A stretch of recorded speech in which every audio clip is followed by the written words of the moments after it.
الله الرحمن الرحيم. أنا جد سعيدة أنه تعطيني الكلمة اليوم في طرف السيد الرئيس ديال المؤتمر باش نرحب بكم في مدينة مراكش في كلية الطب مراكش ديالنا. احنا جد سعيدين باش نشوفكم فيها في هذا أظن ثاني مرة باش كنديروا هذا المؤتمر ديال ضعف المناعة الأولية عند الطفل، ونتمنى لكم إن شاء الله مؤتمر جد غني بالمعلومات وبالحركة. شكرا. الكلمة الآن لرئيس المؤتمر الأستاذ عزيز بوصفح.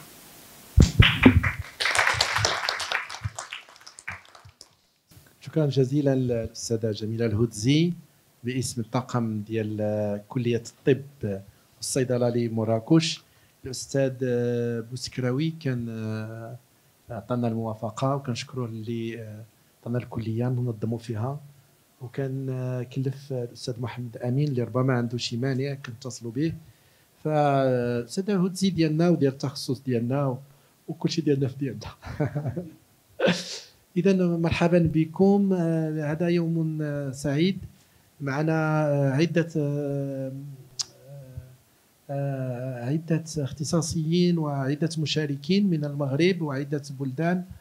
الآن غادي ربما نعطي الكلمة باسم الرئيس الشرفي لجمعيتنا، الجمعية المغربية لضعف المناعة الأولي، أستاذي وأستاذنا جميعا الأستاذ سيدي سعيد بن شقرون. تفضل أستاذ.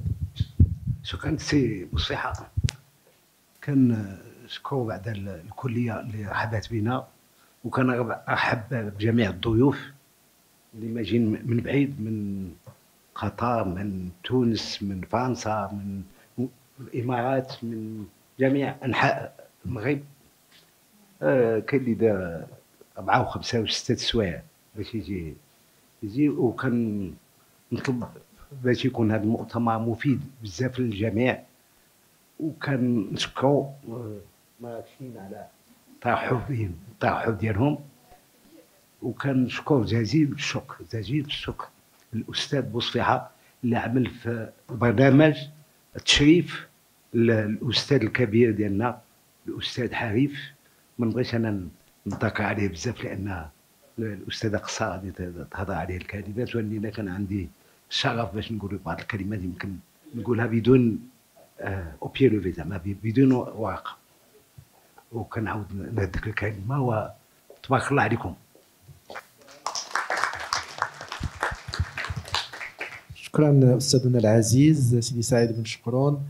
كنرحبوا بكثير من الاختصاصيين الزملاء ديالنا من الجزائر الحبيبه، سيدي ابراهيم بالعيد، الاستاذه سعاد التوري، الاستاذ حكيم رحمون من تونس اللي عندها اكبر تغطيه ديال التشخيص في ضعف المناعه الاولي في العالم. تونس سيدي محمد بجاوي عميد الاطباء في المناعه.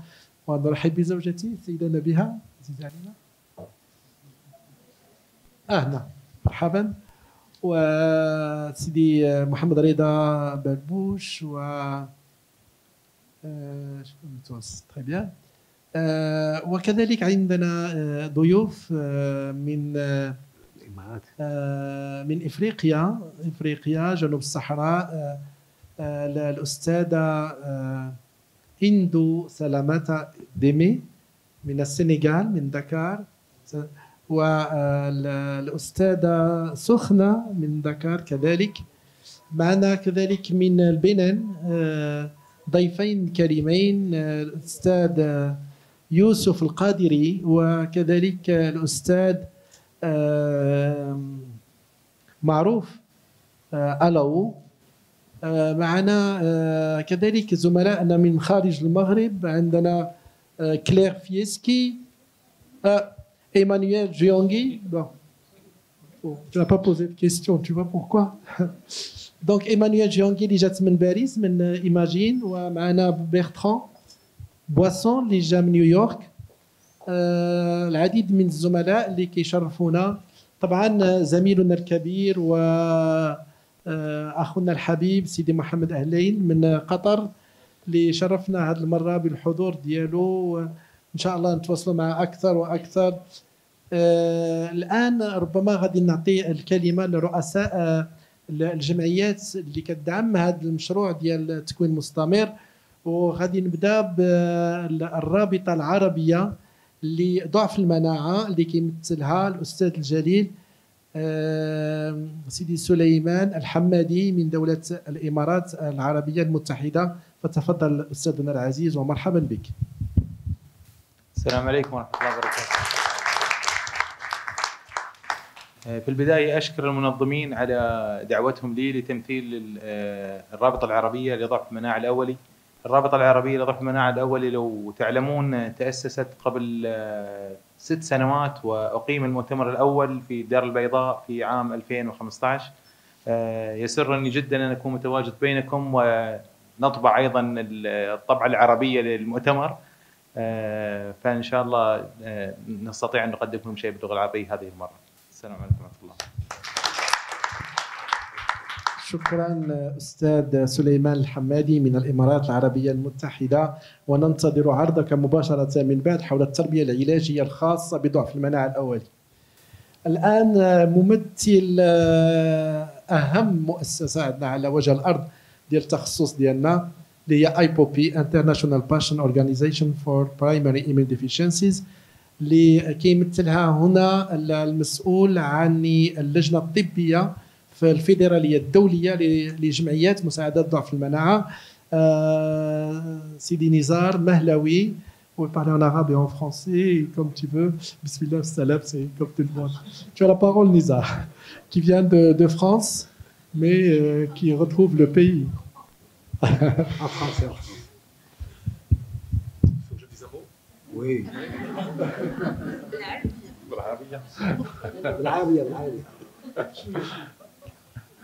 Je vais parler en français pour cette fois-ci. Merci de l'invitation. Je suis là pour représenter donc IPOPI, qui est l'association internationale des patients qui sont atteints de déficit immunitaire primitif. C'est une association qui comprend 62 pays maintenant, donc à travers le monde. Il y a une association par pays. Donc au Maroc, bien sûr, Hajar en fait partie. Je suis là au nom de la présidente d'IPOPI, qui est Madame Martine Perjean, que je crois vous connaissez bien, parce que c'est une amie fidèle de l'Afrique et du Maghreb et bien sûr aussi du Maroc. Et donc en son nom, je tiens à transmettre le message qu'elle m'a demandé de vous transmettre aujourd'hui, qui est donc qu'elle s'excuse de ne pas être présente, mais qu'elle est bien sûr très heureuse que ce congrès ait lieu, qu'elle félicite l'ensemble des équipes soignantes, les médecins, les chercheurs aussi, les infirmières et toutes les personnes qui travaillent auprès des patients, et puis de voir que de plus en plus de personnes et de monde et de nouvelles générations aussi, les étudiants sont intéressés par la DIP. On a évoqué beaucoup de choses, notamment la tension en immunoglobuline, le plasma. Je crois que je ne vais pas revenir dessus, mais c'est effectivement extrêmement important pour les patients. Et donc peut-être que la priorisation peut être éventuellement discutée entre les pharmaciens, les différents spécialistes, avec les médecins d'adultes aussi, en maladie, en médecine interne, en neurologie, etc. Elle voulait aussi transmettre que maintenant les DIP sont bien sûr inscrits au niveau des maladies prioritaires sur la liste essentielle des pathologies recevant les immunoglobulines donc au niveau de l'OMS, mais il y a quelque chose de nouveau là que IPOPI a porté, qui est d'inscrire les tests de diagnostic, de dépistage et de diagnostic des DIP dans la liste des diagnostics essentiels dans l'OMS, c'est-à-dire la numération formule sanguine, et le différentiel, la formule, le CD3, le CD4, le CD8, le CD19, CD20 et les NK, c'est 56, les IgG-AM. Et donc c'est extrêmement important et ça peut promouvoir les efforts dans les politiques de santé publique au niveau local, régional et national et même international. Voilà, donc je vais rester bref pour ne pas monopoliser la parole. Et en tout cas, voilà, IPOPI vous remercie de cette manifestation. Merci beaucoup Nizar, qui est aussi le coordinateur du CERIDI de France, Centre de recherche et d'études des difficultés héréditaires. Nizar aussi est un grand ami du Maroc, enfin c'est un Marocain, ami des Marocains, donc c'est quelque chose qui est naturel. Mais il est aussi fondateur de l'African Society, et donc je le remercie énormément de venir. Nous attendons aussi beaucoup ton talk sur le registre européen avec les particularités qui nous intéressent dans la table ronde. Merci beaucoup.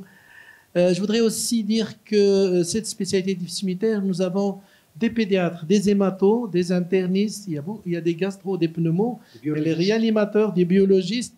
Nous avons des infirmiers avec nous et des patients.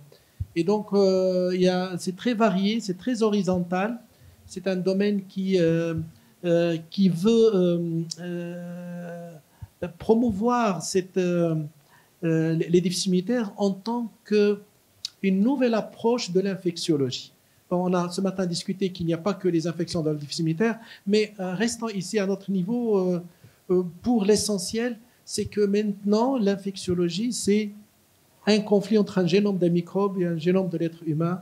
Et en général, quand il y a quelque chose de grave, c'est dans le génome humain que ça se passe. C'est lui qui n'a pas pu se défendre.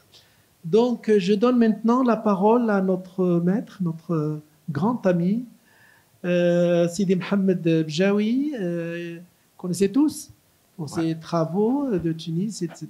Et c'est lui qui parle au nom de ce groupe qui est un peu actif. Nous avons beaucoup de publications ensemble, maghrébins, nord-africaines, avec surtout le dynamisme aussi de M. Reda Mohamed Bouch.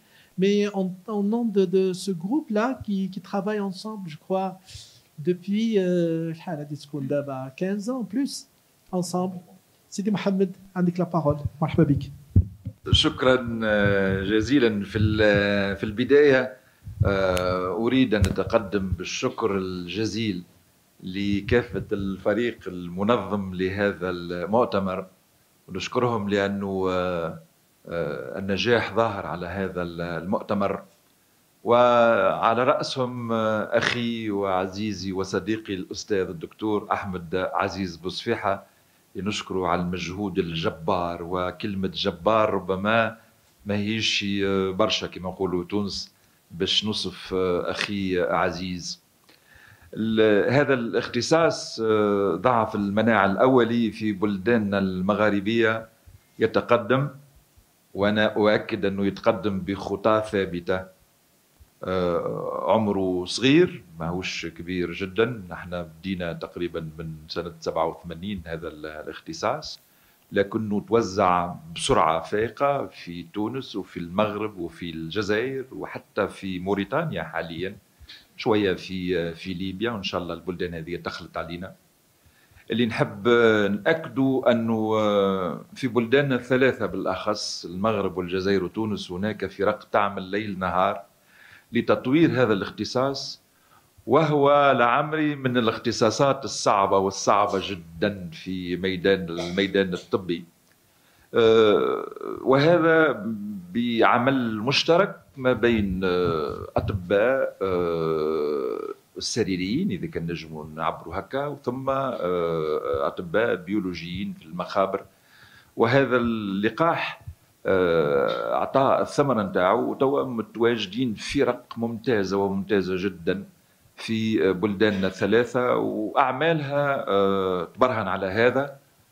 ثم التقدم نتاعنا وصلنا اللي نجمنا نعملوا عمليات من أصعب العمليات حاليا المتواجدة نتاع الزرع، هي عملية زرع الخلايا الجذعية الدموية الحمد لله. وفي هذا المضمار أنا أشكر جزيل الشكر أخي وصديقي محمد حريف، وأتمنى له التوفيق، وهذا التكريم يستحق من الباب الكبير، لأنه برهن كونه احنا نجموا في بلداننا المغاربية نجموا نقدروا باش نعملوا عمليات من هذا النوع نتاع زرع الخلايا الجذعية الدموية، ليس للكهول فقط، لأنه التقنية هذه متمكنين منها في الطب الكهول، لكن صدقوني عند الرضع بالأخص هي تقنية صعبة جدا، وكما يقول اساتذتنا كلود غريسيلي والان فيشير ويقول la greffe dans les déficits immunitaires c'est un métier. C'est vraiment un métier, ce n'est pas quelque chose de facile. وهذاك علاش انا نقول هالتكريم هذا انت تستحقه، انت الطبيب المغاربي وليس المغربي، واتمنى لك ولكل الفريق المغربي التوفيق. ان شاء الله في الجزائر ايضا تعرفوا العمليات هذه تصير، لكن ان شاء الله في القريب العاجل بنجم تصير زاده بالنسبه لمرضى ضعف المناعه الاولي. في الختام نقول ان شاء الله نزيدوا نكثروا من هذه اللقاءات المثمره اللي برهنت على النجاح نتاعها بما كنت تقدمت به، واعيد الكره ونثمن مجهود جبار وجبار وجبار لاستاذنا الاستاذ الدكتور احمد عزيز بوصفيحه. نقول له ربي يفضلك لينا وربي يفضلك للمغرب العربي وربي يفضلك لجميع اطفال الدنيا يا عزيز.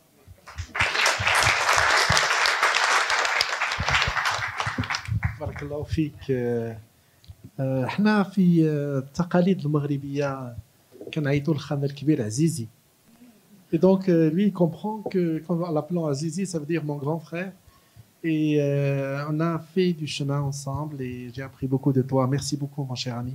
Barakallahu fik. Donc je donne la parole à la représentante de l'African Society for Primary Immunodeficiency, l'Oustada professeur Indou Salamata Demi. Vous avez la parole. Wa marhaban bik. Shukran ya Oustaz. Assalamu alaikum wa rahmatullah. Donc, vous allez me permettre de parler en français puisque je ne comprends pas l'arabe. Je ne comprends pas l'arabe, mais je comprends les mots qui sont dits à l'endroit de professeur Bousfiha. Et je sais que ce sont des mots qui sont forts et que nous partageons tous. Donc, je suis vraiment honorée d'être là aujourd'hui parmi vous. L'équipe marocaine, et je dirais même l'équipe maghrébine et l'équipe de la famille des déficits immunitaires en Afrique et dans le monde. Et je commencerai par remercier vraiment et féliciter le professeur Ahmed Aziz Bousfiha et toute son équipe de l'hospitalité légendaire. Chaque année, au cours du congrès de la Société marocaine sur les déficits immunitaires, il nous invite. Je parle d'abord au nom de moi-même avant de parler au nom de l'Azid. Donc, il nous invite et à chaque fois que nous venons, nous trouvons une famille vraiment qui est solidaire, qui est très généreuse en matière de partage, de savoir et de connaissances. Et j'avoue qu'à chaque fois que je viens au Maroc, je ressors avec vraiment des connaissances nouvelles, du savoir, et c'est vraiment une générosité légendaire. Merci vraiment, cher maître. Et merci au-delà de professeur Bousfiha, merci à toute l'équipe de l'association Ajar, l'équipe de la société marocaine, l'équipe de l'ASID, l'African Society for Immunodeficiency. Et je dis tout l'honneur revient au professeur Bousfiha parce que la première école sur le déficit immunitaire au Sénégal s'était tenue en 2009, il y a de cela 10 ans maintenant. Et je ne sais pas, c'est le sort de l'histoire. J'étais en stage au cours de ce school et quand je suis revenue, j'ai été invitée à un project à Libreville, c'était en 2014 je crois. Et c'est à partir de ce moment-là que j'ai commencé à travailler avec les déficits immunitaires. Et j'avoue que depuis lors, je ne les ai pas quittés. Et depuis lors, on fait des diagnostics avec les moyens dont on dispose. Et on est parti de 0 cas en 2009. Et actuellement, nous sommes à une 30aine de cas au Sénégal. Et tout cela, vraiment, c'est à l'honneur du professeur Bousfiha. En plus, il nous a aidés, il nous a coachés, il nous a pilotés. Et nous sommes membre de l'Association africaine des déficits immunitaires. Et au cours de ce congrès qui s'est tenu à Dakar en 2009, en 2019 tout récemment, j'ai été membre du bureau de l'ASID. Et donc c'est à ce titre-là que je suis là aujourd'hui, au nom de l'ASID. Mais sachez que vraiment, je représente l'ASID, mais je parle également à mon nom personnel et je suis vraiment émue. Et je ne fais que prier pour le professeur, pour toute la famille des déficits immunitaires, pour que tous les projets puissent arriver à échéance. Et je vous souhaite vraiment une bonne continuation. Merci de votre attention. Shukran jazilan, Haja Indo. Très très touché, ces mots vraiment formidables. Et Nous sommes encore dans l'enchantement qui est dû essentiellement à cette générosité des Sénégalais. Il y a quelques mois, on était tous, Nisa, moi, Sad Harif, enfin, les amis tunisiens, les amis du Bénin, tout ça, on était invités au Sénégal et c'était toujours merveilleux, un accueil formidable, formidable, formidable. Je rends un grand hommage à monsieur le professeur Tanda Handié et à toute l'équipe vraiment du Sénégal. Merci à tout le monde et je dois aussi remercier nos sponsors qui nous ont aidés. À leur tête, la faculté de médecine de Marrakech, médecine et pharmacie, qui nous a non seulement donné ce local vraiment très très joli et surtout ces allées en dehors des amphis, on se dirait dans un oasis, là, on circule entre les palmiers, c'est très très beau, c'est très très joli et aussi... Donc, la faculté nous a aidés même par un fonds de soutien de la fac et de l'université. Je remercie ma faculté de Casablanca aussi qui a donné des fonds. Je remercie surtout et aussi les laboratoires, tous qui sont là, notamment ceux qui ont les immunoglobulines, LFB, Octa, Pharma-Saham, tous nos amis qui nous ont aidés avant et après, c'est Selbering, surtout aussi, vous savez qu'il y a une session sur la vaccination. Vaccination, c'est la cousine des déficits immunitaires. Comme vous allez voir demain, c'est pas vacciner le malade. Pour protéger le malade, il faut vraiment renforcer la vaccination de tout le monde. Toute la personne qui veut faire un bisou à un enfant qui a un déficit immunitaire doit être vaccinée 3 fois, avec une révision 3 fois. On doit être sûr qu'ils sont bien vaccinés. Donc maintenant, je crois qu'on arrive à un moment très très important de cette rencontre. Nous allons procéder à rendre l'hommage à notre maître et ami. C'est une grande particularité, Sidi Mohamed Harif. Et là, je crois qu'on n'a pas trouvé mieux d'une collègue de chemin de plusieurs années. J'invite Madame le professeur Asma Qsar pour nous présenter Ustad Sidi Mohamed Harif.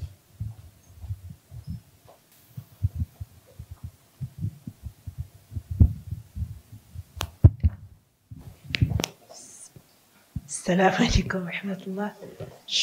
شكرا جزيلا أستاذ بوصفيحة ورئيس المؤتمر، سيد الرئيس، زملائي، زميلاتي. كنشكر المنظمين وعلى رأسهم أستاذ بوصفيحة لأن بالتكريم ديال الأستاذ حريف، سي محمد حريف، كرمتي ليماتولوجي كسبيسياليتي كلها كلية الطب الصيدلة في الدار البيضاء، وكنظن جميع الاطباء في هذا الاختصاص واختصاص سرطان الاطفال. شكرا جزيلا. الاستاذ بوصفيحه دارني امام تحديين، هو انه الاول خصني نقدم الاستاذ حريف وما كنظنش غادي نستوفى بحقه، والتحدي الثاني هو خصني نهضر بالعربيه وغادي يعطيني نقطه في اخر لو سبيتش.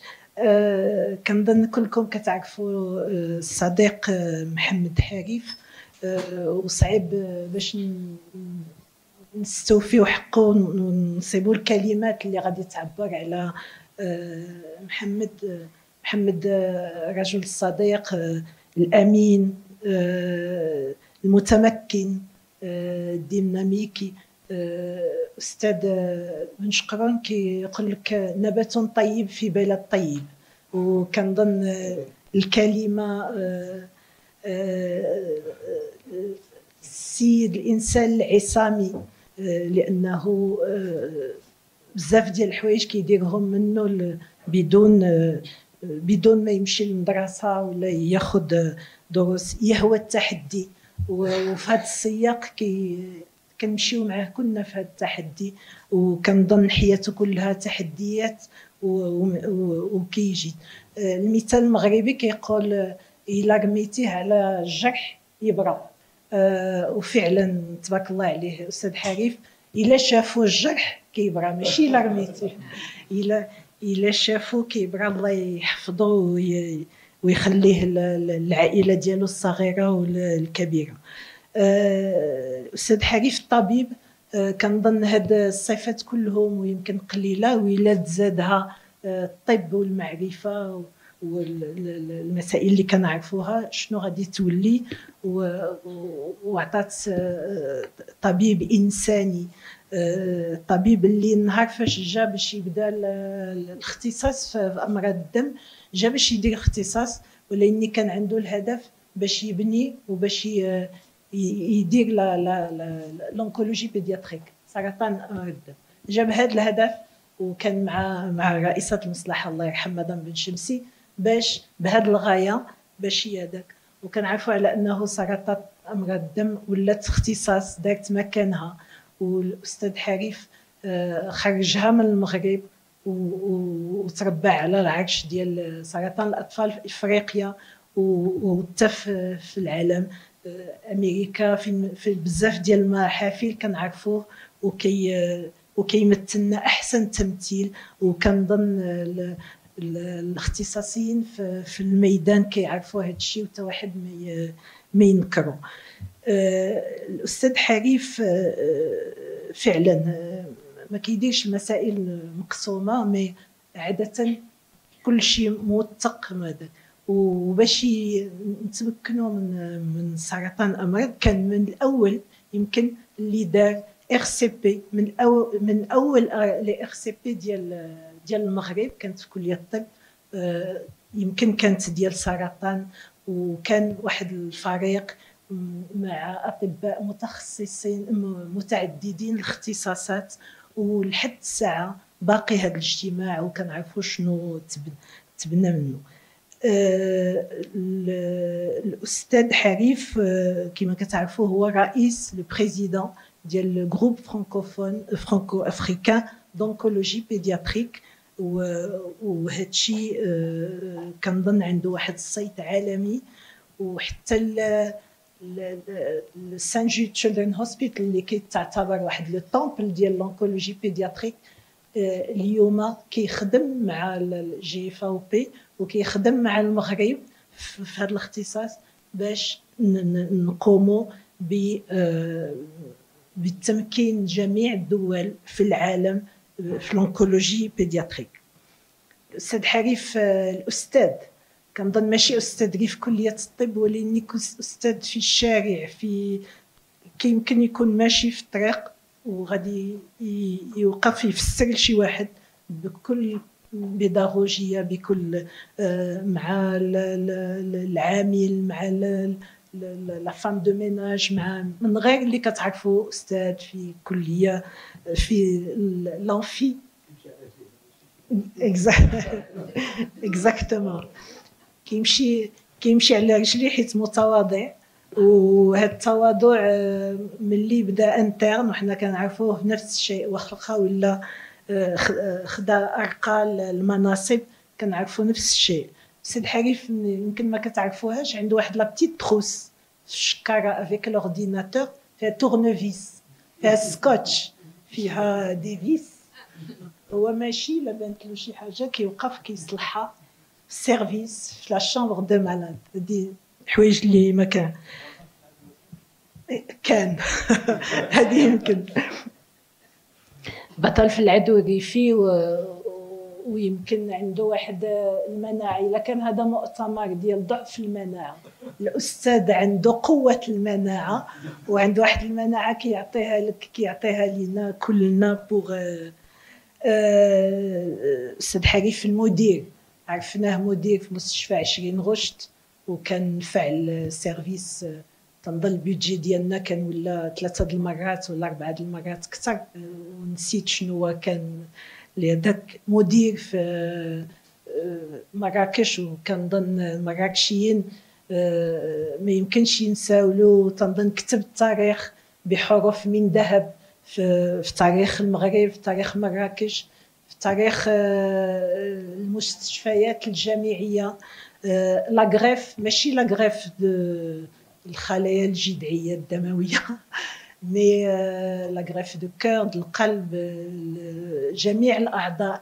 وكانت مراكش سباقه مع انها مستشفى جامعي صغير، وانتقل مع الاسف من بعد، ما عرفتش واش مع الاسف ولا هذاك مراكش هي اللي كتهضر. انتقل المدير على مستشفى جامعي الشيخ خليفة، ومن بعد مشى لطنجة. والحاجة اللي نقدروا نقولوا على أنه يمكن كنغيروا من هاد الناس، يمكن نغيروا من طنجة، من الشيخ خليفة، من مراكش، لأنه كنعرفوا غادي كما encore une fois غادي ينبت بزاف ديال الشجر، بزاف ديال لي سبيسياليتي، بزاف ديال الناس، بزاف ديال ليماتولوجي. اكزاكتومون ليماتولوجي وي يمكن غنحل واحد. المغرب بقى بواحد ليكيب ديال ليماتولوجي مدة 40 عام، حتى جا السي اش يو ديال مراكش باش عاد تزاد عندنا فريق الثاني، ودابا الثالث هو في ماشي في دور الانجاز وقريبا ان شاء الله. شنو نقول على الزرع؟ يمكن بالنسبه للزرع ديال الخلايا الجذعيه الدمويه، كنظن في الدار البيضاء بعدا كان من المؤسسين اللي اول مره كان الزرع، وكنا بدينا بلوطوغراف، وكان بنا كان شارك في لا كونسيبسيون ديال لو بروجي حتى بدات كدار حتى هذاك. ومن بعد انتم عارفين شنو هو المسار. الاستاذ حريف رغم هاد الاشغال والتورنوفيس وهادشي كلشي عنده الوقت باش يكتب، باش يدير البحث العلمي وباش هذاك. ويمكن رغم الاشغال ديالو من الاطباء لي بلو بروليفيك المنتجين، لا من ناحيه كتابه الكتب ولا من ناحيه كتابه الابحاث العلميه، وهذا كيشرفنا وكيشرف المغرب كثيرا.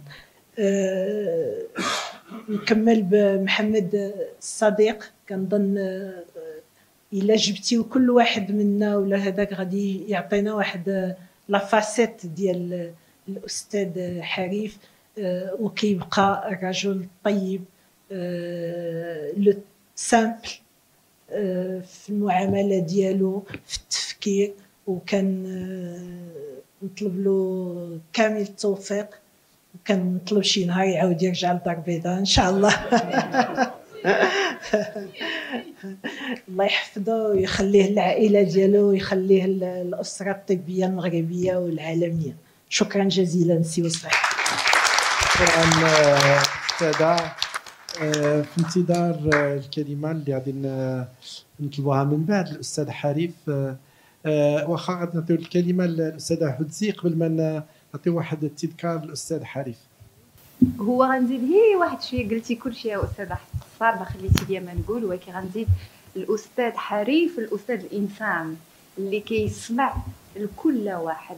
ما عمرك كتجي مدير، حنا في مدير فاش كنت ريزيدونت ولا ايتوديونت عمرني ما مشينا قدرنا ندقوا على باب المدير المستشفى، عاد بالاحرى مدير العام ديال السي اش يو، ما عمرنا نمشيو يقول لك خذ رونديفو. ديما كيعطينا الوقت، وكنعرفوا بان الوقت ديالو كبير، وديما الحمد لله كيتصنتنا، ديما كيعطيك النصائح. الحمد لله ما يمكن ليناش الا نتمناو له صحيحته، الله يعطيك صحيحتك باش تبقى واقف معنا وتعطينا دائما من داكشي اللي عندك، وتابعينك حتى غادي يجيبوك ان شاء الله للمراكش يا رب. السلام عليكم. ما يمكنش يكون تكريم الاستاذ حريف وما نشكروش. تنتكلم دابا عن شخصي ونيابه على الاساتذه ديال مراكش، تنقولوا ليه الله يجازيك بخير. الاستاذ حريف الاستاذ طيب اللي كيتصنت، اللي كيقنع، لان ماشي اي انسان عنده ديك الكفاءه ولا القدره ديال الاقناع. جا لمراكش حنا كنا شباب عندنا طموح، ولكن كان الطموح ديالو اكثر من طموحنا، فمشى بينا بعيد. والله يجازيه بخير. هادشي اللي وصل له السي اش يو مراكش عنده فيه واحد القدر كبير كبير وكبير بزاف، وحتى في الشخصيات ديالنا. لان الاستاذ حريف هذه غنرجع للشخصي، انا دخلت عنده للبيرو تنبكي مقدمه استقاله، لان الظروف العمل صعيبه، ماشي حيت بغيت نخرج للبريفي، بغيت نمشي لداري، لان تيلمون سي ديفيسيل.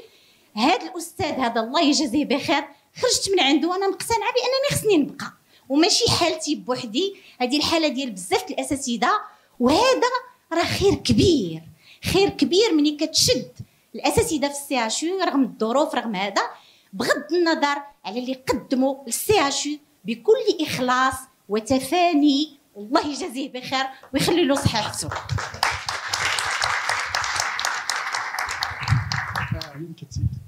صعيب الواحد يتكلم بحال صعيب صعيب لأنه كلمات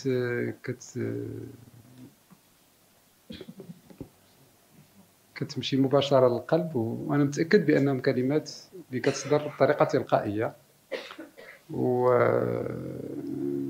لي نكون فخور. ربما عندي واحد يعني مساهمة، ولكن ربما الشيء اللي كنعتبره أهم شيء اللي كان ساعدني كثير في بعض الأشياء اللي استطعت نوصلها، هي أني دائما لقيت ولاد الناس معايا، دائما فين ما مشيت كنلقى الناس منخرطين. واحد الفئة كبيرة الأغلبية، ربما كاين بعض الفئة قليلة اللي ماشي ما منخرطاش 100%، انما في جميع الحالات دائما كنلقى الناس مخلصين من يعني باغيين يخدموا، وكتسهل الامور الدليل هو انه احنا اليوم مجتمعين بفضل الاستاذ بوصفيحه.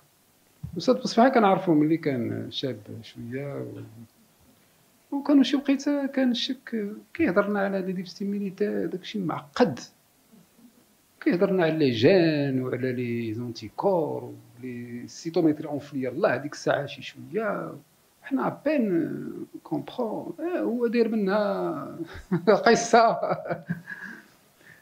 اليوم لحد الان هذا ميدان معقد، كيبقى معقد حتى بالنسبه للاختصاص ديال الهيماتولوجي. حنا كنعتبروا راسنا حنا صعاب شي شويه وبيولوجيين، ولكن ملي كنهضروا مع لي زيمينولوجيست كندوخ، كيهضروا لنا اشياء لي جان وان جي اس كيمشيو لنا بعيد.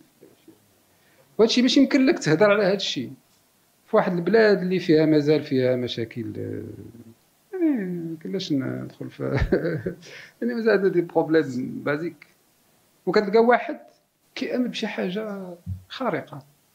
وكثر من هادشي كيقنعنا جميع، درنا على الاقناع، كيقنعنا جميع بانه راه مهم هذاك الشيء وبانه خصنا نخدموا عليه، ورغم اننا كنتبعوه شي شويه وفي الاخر كنلقاو راسنا لحقنا لواحد المستويات اللي ربما ما كناش كاع كنظنوا اننا نوصلوا، حنا ما كناش كنظنوا. وهذا نفس جزء من هذا المسار هو اللي عشته، وخاصه في مدينه مراكش، هذه المدينه اللي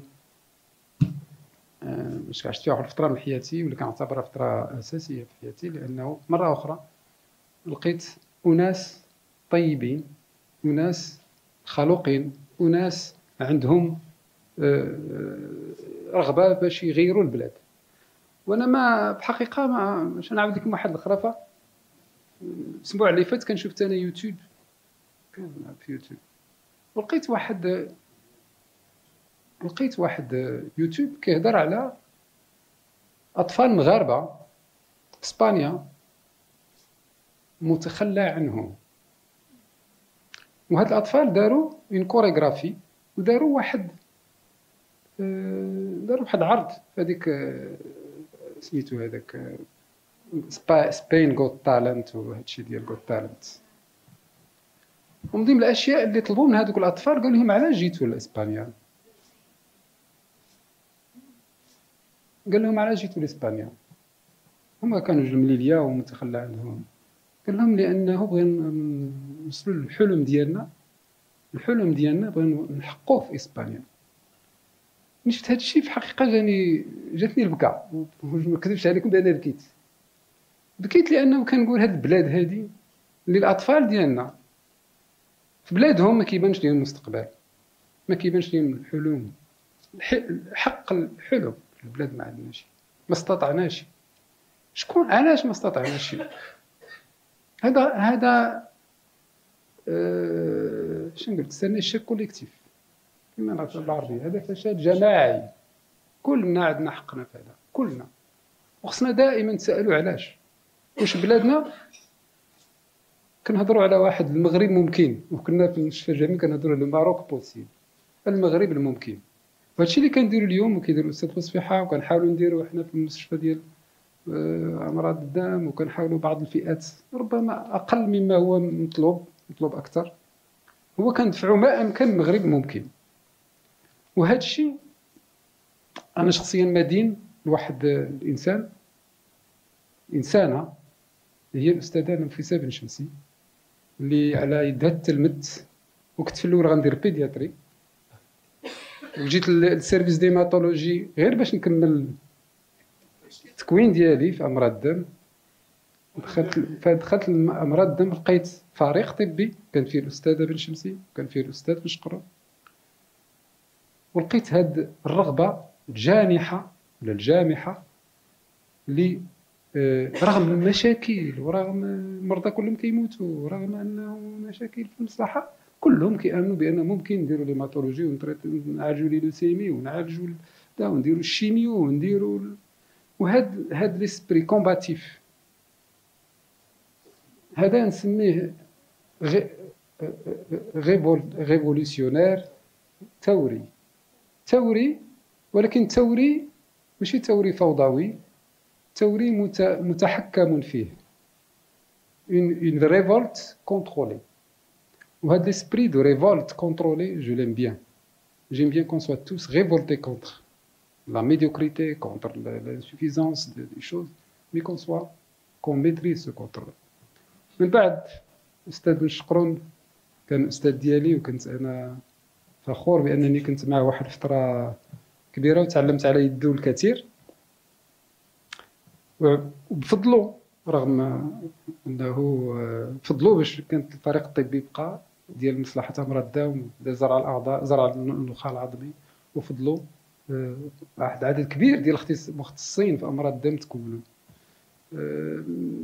هادو أناس ما نهضر لكمش الأستاذة قصار رفيقة الدرب،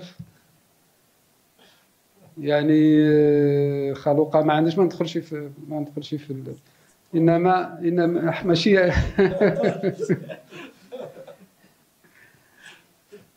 c'est moi, mais c'est jamais moi seul, c'est toujours un environnement, un écosystème.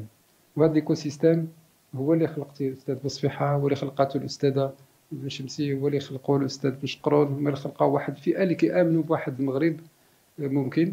ما يمكنش ما نتكلمش على الزوجه ديالي اللي رفيقه الدرب، صديقه وحبيبه وما عرفتش نقول لها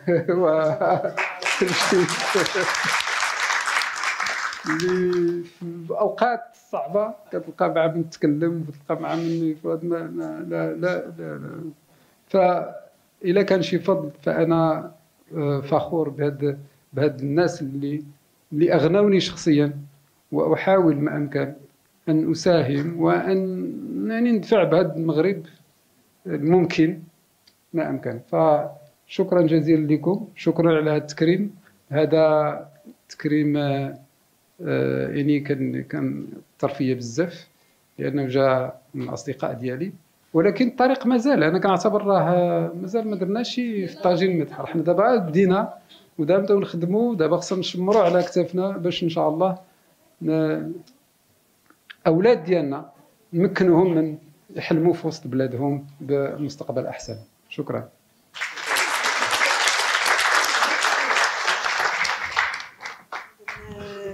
الجمعيه ولا الهيئه ولا واحد تلك واستاذ بجاوي غادي يتفضل ويقدموا لك.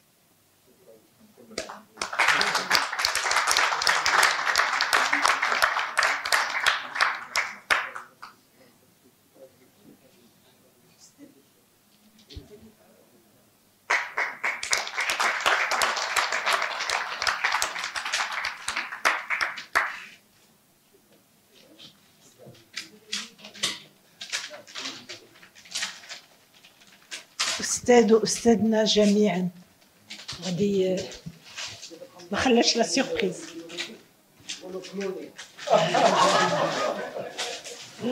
Exact, oui. Au moins conserver l'ADN.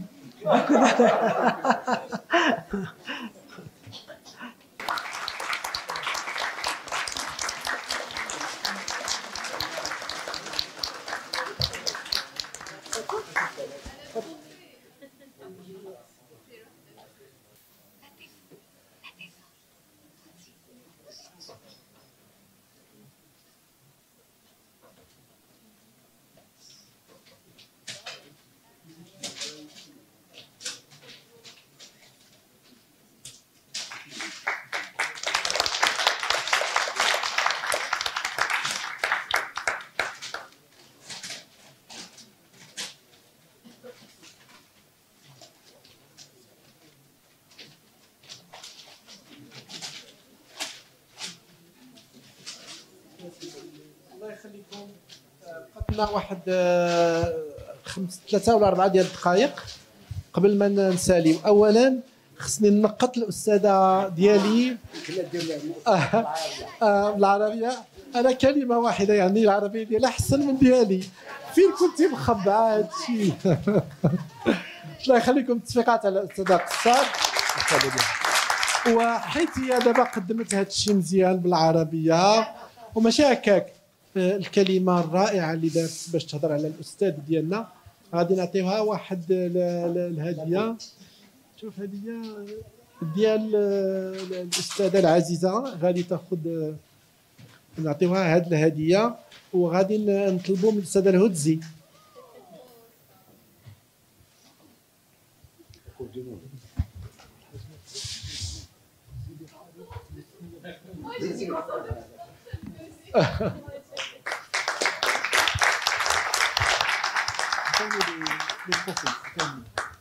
مزيان. اجي استاذ حبيب، اجي هنا، اجي استاذ هودزي.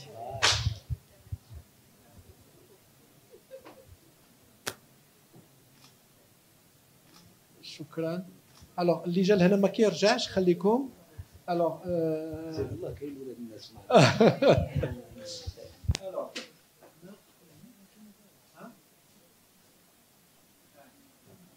لا اجي ديال الاستاذ بسكراوي نعطيها للاستاذ هودزي. عندنا واحد التكريم والشكر للناس. هذا تكريم ديال الاستاذ البسكراوي العميد اللي كان شرفنا. شديها يلا. هذا هو توصل لنا الاستاذ. واخا عطيني الثاني. بارك الله فيك. منين يجي راه فرنسا وكيعتذر. شنو الاخر؟ سيدي سليمان الحمدي. واحد التكريم ديال الرابطه العربيه في شخصك العزيز. هند دي هذا الخشب.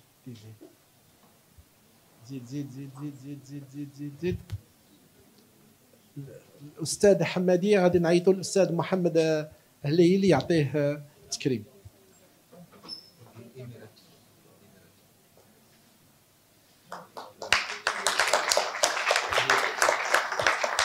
الصورة.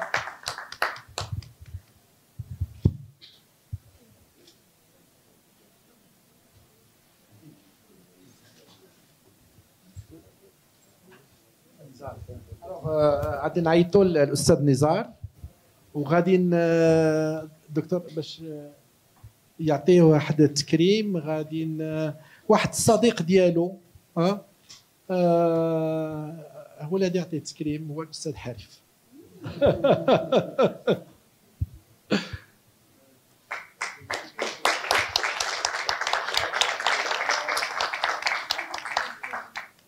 Alors c'est un tcrim pour Hippopie, c'est un hommage à rendre à Hippopie, à Martine Perjean pour tout ce qu'elle fait pour les enfants. Pour Martine, d'accord. Très bien.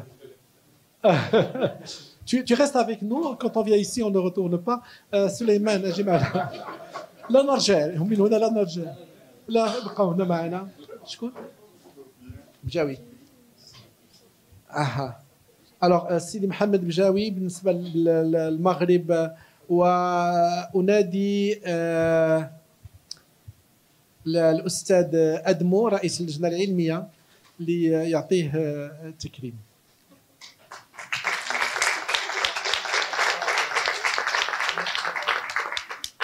On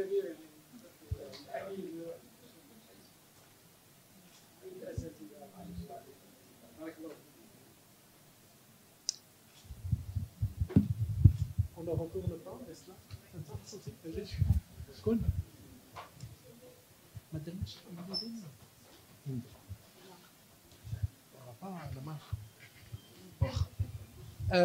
أستاذ علي ونادي إندو ديمي تعطيه التكريم.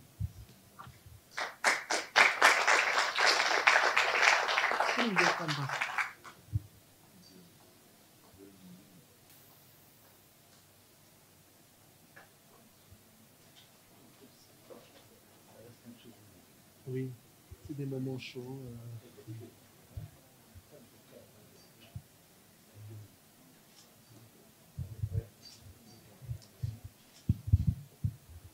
Bien. خلينا ناخذ صورة غادي نعيطوا للسيدي محمد رضا يجي معنا وألاو باسم البناء وخصنا سيدة طيبة من الجزائر الأستاذة سعاد التوري معنا. سعاد إذا بالعيد إبراهيم بالعيد تي بيان. الوغ غادي ناخذ غير واحد الصورة تذكارية قبل ما ننطلقوا في الجلسة المقبلة. خليكم معنا هنايا. تظهر لنا المصور غادي يقدر يدير شي إخراج باش يشدنا كلنا. وي شيخنا هو الشاب فينا. الله يخليك. ادمو اجي حداه انت. شكون اللي قد الاو دو بناء.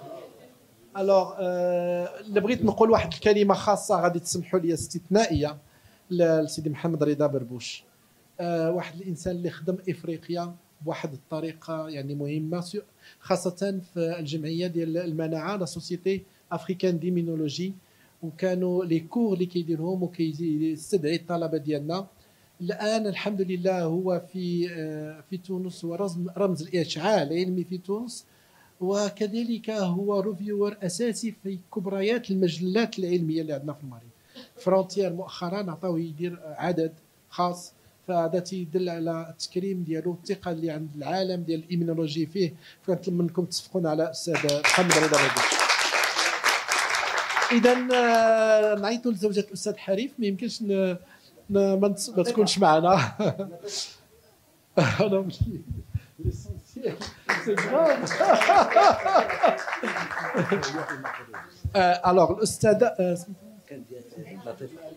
لطيفه الدكتوره لطيفه لخماس اختصاصيه في امراض الدم وكانت مديره مركز المختبر التحقن دم مراكش وكانت عندنا في المختبر وكنا كنمشيو عندها كتورينا لا حتى لا سيتولوجي وكتورينا شي شويه. القصه انا ديالي مع الاستاذ حريف كنت كنمشي بالتخبيه ما نقول لكمش علاش ما بين 12 جوج كانت عنده الاستشاره الطبيه ديالو كيديرها في وقت الناس كيكونوا كيتغداو وكنت كنمشي عنده ما بين 12 جوج باش يعلمني كيفاش نداوي الاطفال اللي فيهم ليماتولوجي امراض الدم والسرطان في واحد الفتره. الله يجازيه بخير. شكرا لكل من ساهم في نجاح هذا اللقاء وغادي نقولوا للسي حريف الله يرحم لك الوالدين. شكرا جزيلا.